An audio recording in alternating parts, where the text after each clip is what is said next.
Hello everyone, welcome back into this channel, and in this video I would like to show you the way how to turn off reply features for your Instagram story by iPhone.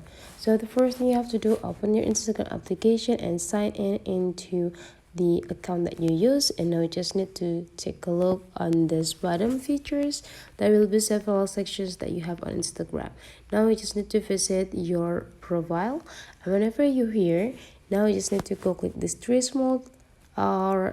straight lines here, go click settings and privacy. And in the settings and privacy, you just need to scrolling down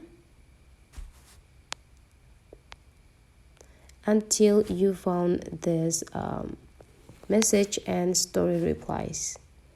And now in how people can reach you, just go click this story replies, and you just need to make sure that you activate this don't allow story replies by click the circles. And whenever the blue color is already stay in this don't allow story replies, so no one's gonna able to reply your story. So that is the way how to turn off the reply features for your story. Hopefully this tutorial today is useful for you, so don't forget to leave some comment, like and subscribe into this channel, and I'll see you for the next video.